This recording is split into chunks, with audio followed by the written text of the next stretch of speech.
네, 개인 상담 이론과 실제 13주차 3차시 시간입니다.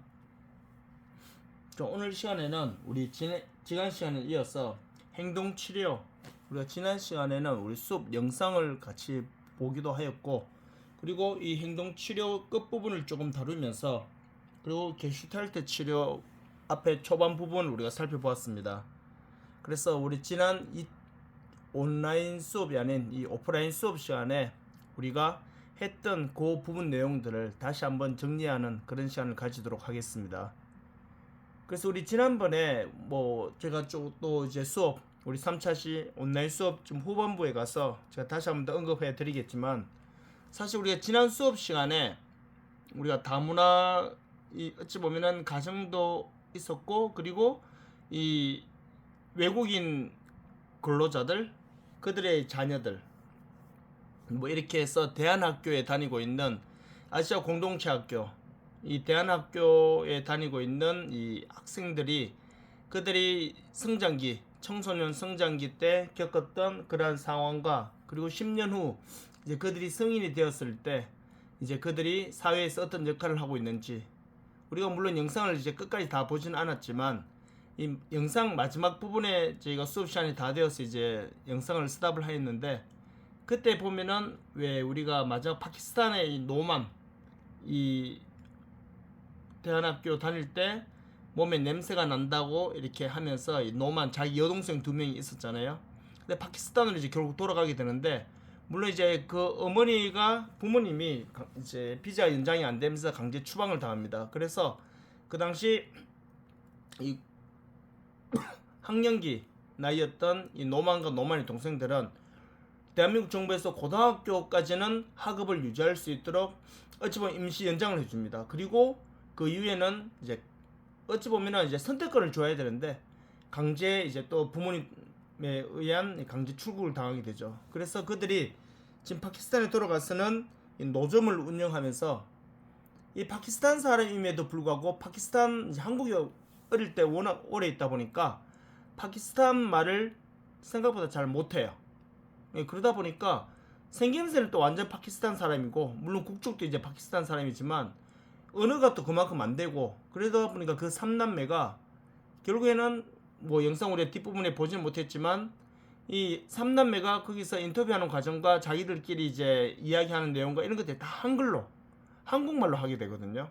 그렇기 때문에 그걸 보면서 우리가 지금 현재 대한민국에 들어와 있는 이 다문화 가정을 비롯한 또는 외국인 근로자 가정, 또 한국에 정착하고자 하는 그런 많은 사람들에 대한 어찌 보면은 이 심리적인 지지, 우리가 흔히 상담 서비스가 그래서 다양하게 있어야 될 필요성을 우리가 다시 한번 또 느낄 수가 있습니다. 자, 어쨌든 우리 그 내용들을 우리가 다음에 또 기회가 된다면 같이 나눌 수 있는 시간이 있으니까 일단 그렇게 이해하시고, 우리 행동 치료를 지금 계속 이야기하고 있는데, 수업 시간에도 제가 2주차에 걸쳐서 계속 강조드렸던 거 마찬가지로, 행동 치료라 그러면 그 행동에 포커스를 두고 그 행동에 문제가 발생했을 때 행동을 바로잡아주는, 수정해주는 것이 행동 치료의 핵심입니다.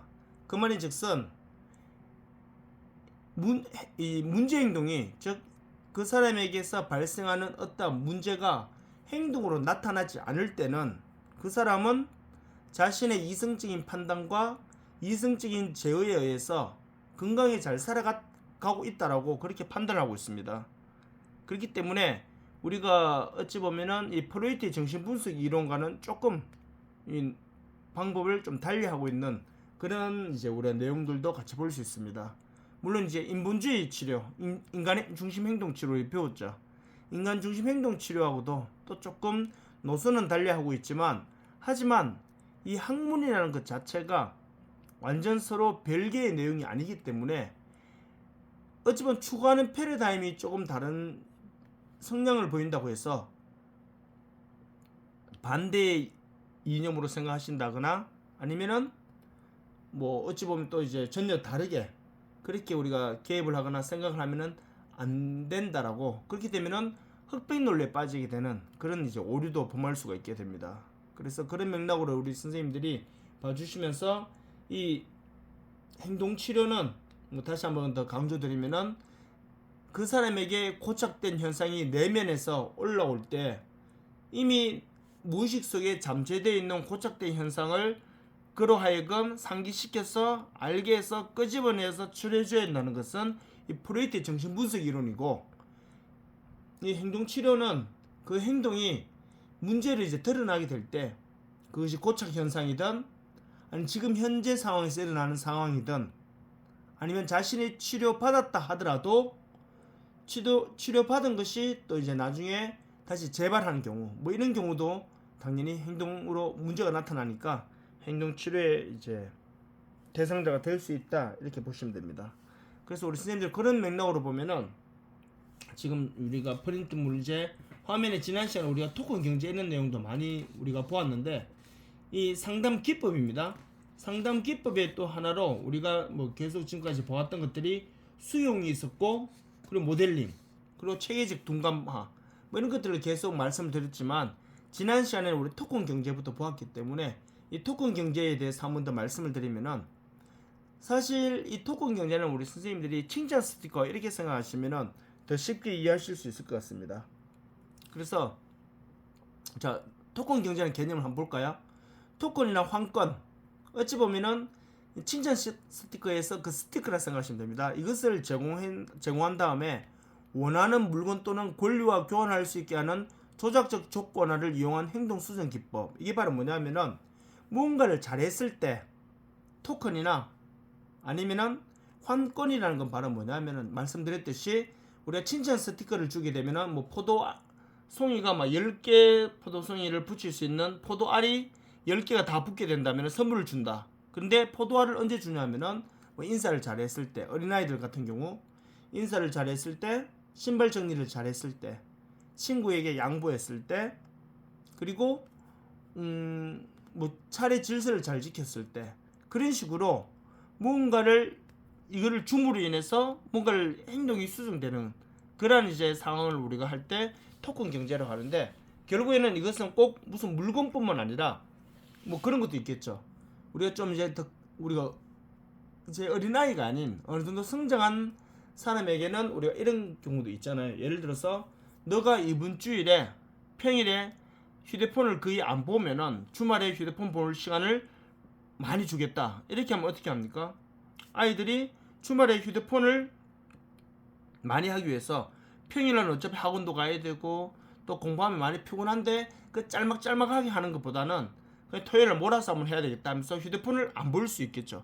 월요일, 화요일, 수요일, 목요일, 금요일 저녁까지 안 본 다음에 어떻게 합니까? 자신이 주말에 휴대폰을 할 수 있는 이 권한을 위임받을 수 있겠죠. 자, 이런 맥락으로 우리 토큰 경제는 우리 선생님들이 아까 말씀드린 대로 행동을 수정하기 위해서 조작적 조건을 걸어놓는 겁니다. 그렇기 때문에 이런 경우는 가장 대표적으로 말씀드렸듯이 칭찬 스티커를 통해서 그 사람의 행동을, 혹시 잘못된 행동이 있으면 잘못된 행동을 수정해 주는 거고, 아니면은 좋은 행동을 할 수 있도록 몸에 익히도록 하기 위한 하나의 방법이 바로 토큰 경제, 즉 칭찬 스티커의 기법이다라고 보시면 될 것 같습니다. 그래서 두 번째 보시면은 개인이 명확하게 적절한 행동을 보였을 때 토큰을 제공하거나 특정 시간 후 보상물과 교환할 수 있게 하는 거. 위에 설명이랑 지금 같은 내용이죠. 그리고 나서 우리 선생님들이 보시면은 이 토큰 경제는 뭐 학교나 가정이나 직장 등에서 여러 환경에서 지금 사용되고 있다라고. 학교에서도 지금 하는 거 있어요, 없어요? 뭐 어떤 게 있죠? 저희 애들 같은 경우 보니까 이제 고등학생, 중학생들도 보니까 학교에서 상벌점 제도가 있더라고요. 그래서 저희 큰애 같은 경우는 보니까 이걸 학교에서 상품권으로 한 학기가 마치게 되면은 상품권으로 이거를 이렇게 해준다 하더라고요. 이제 그러니까 지급을 해준다고 하더라고요. 또는 자기가 이제 벌점을 받았을 때 이걸 뭐 어떻게 할 수 있는 그런 기회도 된다 하더라고요. 뭐 예를 들어서 우리나라 그런 게 있잖아요. 저희가 저희 센터에서 이제 저희도 이제 뭐 일을 하다 보면 이제 상을 받을 수 있잖아요. 그렇기 때문에 제가 지금 받은 거는 여성가족부 장관상을 한번 받은 게 있어요. 근데 여성가족부 장관상을 받은 게 있으면 이거는 무슨 효력을 발휘하냐면은, 만약에 제가 예를 들어서 뭔가 또 뭐 하다 보면 실수할 수도 있잖아요. 실수할 수 있게 되거나 징계를 먹을 수 있잖아요. 아니면 예를 들어서 뭐 감봉을 먹을 수 있을 수도 있고, 왜냐하면은 뭐 큰 실수를 하게 되면 그에 대한, 어차피 우리가 이 사회, 이 관료주의 사회에서 어찌 보면은 이제 이 경쟁 사회에서는 잘하면 칭찬을 받게 될 것이고, 또 못하면은 그에 대한 어찌 보면은 이제 뭐 책임을 져야 되는 경우도 있잖아요. 그래서 저희 같은 경우는 보면은 지금 대구시장상이나 뭐 시장급, 그러니까 뭐 자치단체장상 또는 장관급 국회의원, 또 대통령상, 이렇게 우리가 흔히 받을 수 있는 큰 상들이 있잖아요. 이 상을 받았을 때 나중에 뭐가 되냐면은 내가 뭔가를 큰 잘못을 하거나 좀 실수를 해가지고 감봉 처리를 당하거나 무슨 징계를 받게 될 때 이 상 받은 거 있죠. 뭐 간단한 그냥 자체내상 이런 건 안 되지만, 예를 들어 교육감상이랑 아니면 대구시장, 국회의원, 장관상 이런 거 있으면은 그걸 하나 끌 수가 있습니다. 예를 들어서 뭐 제가 뭐 어떻게 할까요? 뭐 감봉 3개월 뭐 이런, 이제 예를 들어서 큰 이제 뭐 징계를 받게 됐을 때 제가 받은 상과 한마디로 말씀 뭐가 되냐면은 이게 바뀌어질 수가 있겠죠. 이게 물론 이제 기관마다 다 적용하는 범위는 다 다를 수는 있습니다. 뭐 그런 맥락으로 이 아까 말씀드린 것처럼 요즘 학교에서도 학생들 대상으로, 특히 유치원 어린이집에서 굉장히 많이 하고 있죠. 그리고 직장 등에서도 이런 것들이 많이 이제 잘 되고 있다, 이렇게 보시면 되겠습니다. 이거는 결국 뭐냐면은 잘못된 행동을 수정해 주는 것도 맞지만 좋은 행동을 계속 잘 할 수 있도록 지지하거나 좋은 행동이 완전히 자리 잡을 수 있도록 하나의 지지 프로그램도 될 수 있다는 거, 그렇게 여러분들이 이해하시면 될 것 같습니다.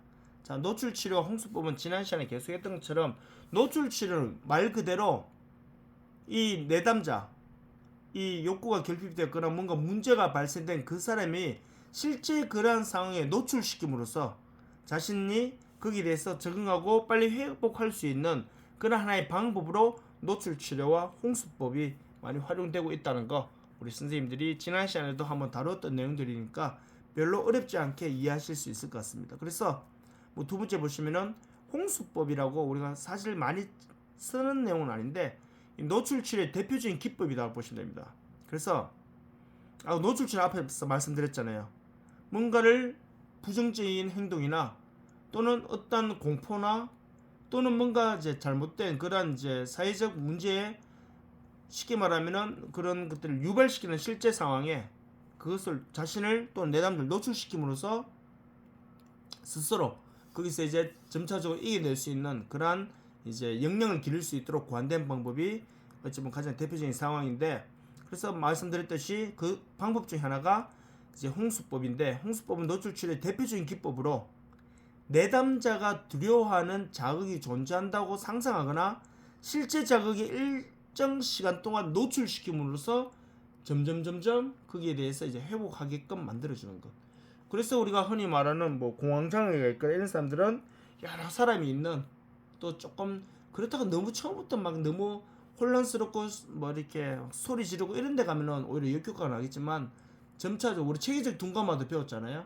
그래서 이제 어찌 보면은 그러한 이제 우리가 조금 어려움을 당하고 있는 그런 공황장애를 갖고 있는 사람에게 우리가 일시적으로 어느 한 장소에 이 사람 노출시킴으로 해서 처음에 어찌 보면은 자신이 받아들일 수 있는, 자신이 제어할 수 있는 그러한 수준에서의 어찌 보면은 이제 노출을 통해서 점점 그 부분에 있어서 자신이 스스로 제어할 수 있는 그런 역량이 생겨서 어찌 보면은 그러한 상황을 스스로 내면의 힘에 의해서 이겨낼 수 있도록 하는 그러한 방법들이 바로 이러한 이제 노출 치료와의 홍수법이 될 수 있다. 이렇게 여러분들이 보시면은 어렵지 않게 이해하실 수 있을 것 같습니다.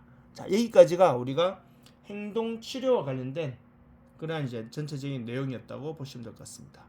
자, 이번에는 두 번째로 지난 시간에 잠깐 하다가 이제 앞에 우리가 잠깐 살펴봤던 이 게슈탈트 치료에 대해서 우리 한번 살펴보도록 하겠습니다.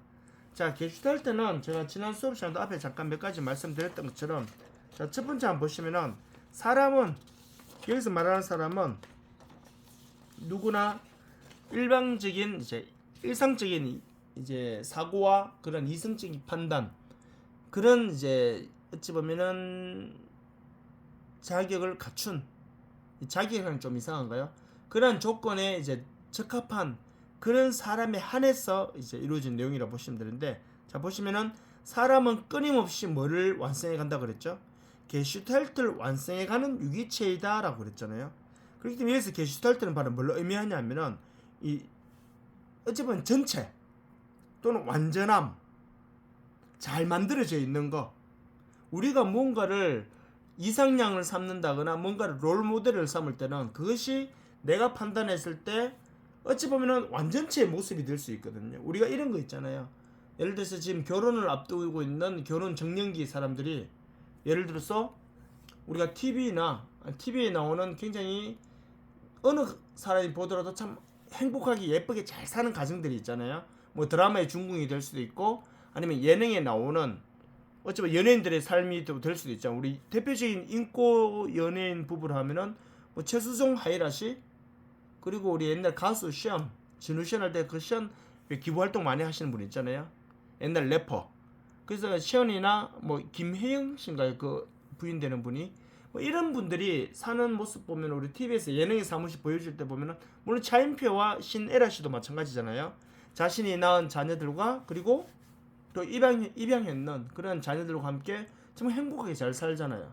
그러면은 우리가 결혼을 앞두고 있는 신혼부부, 예비 신혼부부들이 어떻게 합니까? TV에 나오는 정말 잘 나가는 커플이었음에도 불구하고 막 이렇게 불화가 일어나서 결혼한 지 얼마 지나지 않아서 막 이혼하고 이런 연예인들도 많이 있잖아요. 그러면은 예비 신혼부부가 누구를 롤 모델로 삼고 싶을까요? 뭐 말씀드린 필요가 없는 말씀이잖아요. 그게 결국 뭐냐면은 예비 신혼부부가 정말 아이를 낳고 정말 행복하게 서로를 아껴주고 사랑하고 서로 입장에서 이해해주면서 이렇게 행복하게 사는 그 가정의 연예인이나 아니면 드라마상에 나오는 그 가정을 보고 우리도 저렇게 정말 행복하게 살았으면 좋겠다. 그러면 그게 바로 뭐가 되죠? 그렇게 행복하게 잘 사는 그 가정, 그게 바로 뭐냐면 하나의 또 게슈탈트가 되는 거예요. 그렇기 때문에 게슈탈트라는 것은 전체 내가 이루가고자 하는 그런 완전함 또는 본질을 잃지 않고 분리될 수 없는 그런 형태, 막 이런 이제 의미로 우리가 쓰이는 게 게슈탈트인데, 그래서 이런 거 있잖아요. 우리 의사 선생님들 같은 경우에 뭐 의사 선생님이라고 해서 뭐 돈을 무조건 많이 벌어야 되겠다. 자기 자유죠. 열심히 공부해서 나는 돈을 많이 버는, 그래서 정말 좋은 차도 타고 좋은 음식 먹고 좋은 집에서 돈 펑펑 쓰면서 행복하게 살 거다. 이게 불법은 아니잖아요. 사실 의사 선생님이 의사가 되기 위해서는 굉장히 힘들잖아요. 공부도 잘해야 되지만 공부도 또 많이 해야 되고 그 굉장히 힘든 과정을 지나야 된단 말이에요. 그렇기 때문에 그에 대한 보상으로 내가 경제적인 부를 누리고 존경도 받고 살고 싶다. 이거는 그 사람의 어찌 보면 그걸 위해서 열심히 살아왔기 때문에 또 하나의 뭐가 될 수 있을까요? 그렇죠. 본인의 어찌 보면 하나의 뭐 프라이드가 될 수도 있고, 근데 그걸 두고 저 의사는 돈만 밝힌다. 이거는 물론 이제 의사의 본질을 저버리고, 그분들은 다 히포크라테스 선서를 하잖아요. 앞으로 나는 의사가 되면 생명을 존중 이렇게 쭉 나오는데, 너무 어쩌면 돈 되는, 자신한테 돈이 되지 않는 사람은 치료도 안 해주고 막 이렇게 되면 이제 좀 비난받을 수도 있겠지만, 그게 아니라 내가 열심히 일해서 열심히 환자들을 치료해서 버는 수익으로 나는 나를 위해서 열심히 살겠다. 이거는 일반 직장인들이 회사 가서 열심히 일해서 승진해서 연봉 많이 받아서 나도 행복하게 살겠다. 별 뭐 다른 말 아니잖아, 그렇죠? 그런데 가끔씩 이런 의사 선생님들이 있단 말이에요. 우리가 다큐멘터리 영화로 통해서 잘 알겠지만 이태석 신부님 아시죠? 우리 다큐멘터리 영화 우리 울지마 톤즈라는 그 드라마의 영화의 주인공이 됐잖아요. 그래서 이분이 남아프리카 수단 내전과 이 기아와 질병에 의해서 많은 사람들이 이렇게 어려움을 당하고 있는 그곳에 이 신부라는 직을 받기 전에 이분은 먼저 의대를 공부하면서 의사였잖아요. 의사가 되어서 평생을 어떻게 합니까? 그 풍토병과 먹을 음식과 의료진과 모든 인프라와 문화가 어찌 보면 우리나라와는 비교도 안 될 만큼 그런 열악한 곳에 가서 어떻게 합니까? 그들을 위해서 헌신하는 삶을 살잖아요. 그분이 그렇게 헌신하는 삶을 살게 된 이유가 바로 뭘까요? 그분의 내면에는 그 사람이 이루고가고자 했던 봉사의 삶과 헌신하는 삶과 기타 등등 뭐 옛날 슈바이처 박사 같은 사람이 되겠죠. 뭐 그런 자신만의 뭔가 게슈탈트가 있었겠죠. 그래서 자신의 삶을 어떻게 합니까? 계속 그거를 완성해가는 사람이 누구였냐면은 또 이태석 신부였단 말이에요. 물론 뜻하지 않게 거기 있으면 뭐 건강검진을 제대로 받을 수 있겠습니까? 아니면은 뭔가를 몸이 좀 안 좋다 검사를 받을 수 있을까요? 결국 거기서 몸이 계속 안 좋다는 거를 자기가 의사니까 알잖아요. 몸이 좀 안 좋다는 걸 계속 인지를 했죠. 인지를 하고도 금방 들어올 수 있는 그런 상황이 안 되니까 결국에는 이제 몸이 많이 좀 안 좋아진 거를 자기가 더 이제 심각하게 받아들이고 한국에 이제 들어와서 검사를 하니까 대장암 4기가 나왔잖아요. 그리고 나서 항암 치료와 함께 치료한 지 얼마 지나서 바로 돌아가셨잖아요. 뭐 그래서 그걸 이제 영화로 다룬 울지마 톰즈라는 아마 그 영화는 꼭 한 번씩 보시는 게 또 세상 살아가는 하나의 교훈도 얻을 수 있게 되더라고요. 자, 그래서 이렇게 사람은 끊임없이 자신이 이루고가고자 하는 그런 게슈탈트가 있다는 거예요. 그 게슈탈트를 완성해가는 유기체가 누구냐면은 사람이다 이렇게 보시면 됩니다. 그래서 게슈탈트는 완전함, 전체 뭐 그런 이제 의미라고 보시면 됩니다. 그래서 사람이 게슈탈트를 형성하는 이유는 뭐 자신의 욕구나 자신의 감정을 유의미한 행동으로 실행하기도 하고 완결짓기 위해서 그렇게 하는 행동이다 이렇게 여러분들 보시면 될 것 같습니다. 그래서 그런 맥락으로 우리 상담자는 내담자가 지각하는 현재 지금의 경험 그리고 정서 행동에 대한 적극적인 알아차림에 초점을 둬야 되고요. 그리고 행동의 원인 탐색 대신 개인의 경험에 접촉을 중시한다는 것. 그리고 무엇보다 이 옆에 사진에 나있는 이 펄스를 학자에 하면은 지금이 굉장히 중요하다는 아마 우리가 번역상 아무것도 존재하지 않는데 사실 그만큼 지금 여기가 굉장히 중요하다는 것을 더 강조하기 위한 하나의 뭐 내용이었다 이렇게 보시면 됩니다. 그래서 게슈탈트 치료의 인간관을 보시면요. 인간은 완성을 추구하는 경향이 있는 유기체다. 즉 게슈탈트를 만들어가기 위해서 계속 뭐합니까? 노력하고 이루어져가는 뭐 그런 이제 하나의 유기체, 살아 움직이는 생물체다 이렇게 보시면 되겠죠. 그리고 인간의 현재 욕구에 따라 끊임없이 게슈탈트를 완성해간다. 계속 설명을 드렸고요. 그 우리 선생님들도 그런 게 있어 없어요? 나는 내 인생에서 자녀들을 잘 양육하고 이 잘 양육된 자녀가 자라서 결혼을 하고 사랑하는 사람 만나서 결혼을 한 다음에 또 그들의 가정을 이루고 그것을 바라보면서 나는 또 행복해하면서 그 가정이 계속 잘 행복하게 살아갈 수 있도록 내가 기도해주는 삶, 이것이 정말 내가 원하는 삶이다 하면은 그게 바로 뭐가 돼요? 그렇게 살아가고자 하는 그 모습이 나의 게슈탈트가 되는 거예요. 그래서 어떻게 하면 그걸 계속 완성해가기 위해서 내가 자녀들을 위해서 기도하고 자녀들이 더 행복한 삶을 살 수 있도록 좋은 인생 조언도 해줄 수 있고 또 하나의 멘토가 될 수 있겠죠. 뭐 이런 것들이 바로 저 두 번째 설명의 내용이다 보시면 됩니다. 그 세 번째는 인간의 행동은 그것을 구성하는 구체적인 구성 요소, 즉 부분의 합보다 큰 전체다라고 문장 그대로 이해하시면 크게 어려움은 없을 것 같습니다. 자, 그리고 인간은 어떤 존재로 되어가는 과정에 있는 존재다. 그 말 아까 제일 위에 있었죠. 게슈탈트를 완성해 가고 있는 사람이기 때문에 게슈탈트를 어떻게 합니까? 지금 완성한 게 아니잖아요. 죽을 때까지 계속 우리는 그거를 완성해 가고 있잖아요. 그렇기 때문에 어떠한 존재로 되어가고 있는 존재가 사람이다. 이렇게 보시면 되겠죠. 그리고 다섯 번째, 그렇기 때문에 인간은 변화할 수 있고, 즉 내가 원하는 그 이상형의 게슈탈트를 만들어 가다 보면은 내가 옛날 모습에서 바뀌어져 있겠죠. 변화할 수 있고, 또는요 무언가 사람은요 권리를 누리기 전에 어떻게 해야 됩니까? 그렇죠. 내가 권리를 누리기 전에 내게 주어진 책임을 다해야 됩니다. 우리는 지금 이제 다음 주에 이제 우리는 이제 대통령 선거가 있습니다. 대통령 선거를 하는데 대통령 투표권을 나이가 대한민국에서 만 19세 이상이 되었음에도 불구하고 투표권이 없는 사람도 있어요. 투표권을 박탈당한 사람도 있습니다. 외국에서도 신청하면은 이번에 제2국민들 지난주에 투표 다 했죠 벌써. 이번에 20만 명인가? 뭐 신청해서 역대로 제일 많이 했다 그러더라고요. 그리고 군대에 있는 사람들도 다 할 수 있습니다. 휴가 안 나와도. 왜냐하면 부재자 선거 다 할 수 있거든요. 그런데 감옥에서 현재 징역형을 살고 있는 교도소에 있는 사람들, 수감하고 있는 죄수들, 이 사람들은 자신이 뭘 아는 거예요. 그치? 이 사람 자신이 그 나라에서 정한 법을 어겨버렸잖아요. 그렇기 때문에 그 나라에서 우리가 투표를 할 수 있는 참정권의 권리는 법으로 보장하는데 대한민국 국민으로서 정한 그 법을 어겼기 때문에 책임을 다 안 했기 때문에 권리도 박탈시켜버린 겁니다. 물론 이제 징역형을 다 살고 출소를 하면은 다시 이제 참정권은 회복이 될 수는 있겠죠. 자, 어쨌든 간에 그렇기 때문에 인간은 책임질 수도 있고 통합된 상태로 생각할 수 있는 존재라는 거.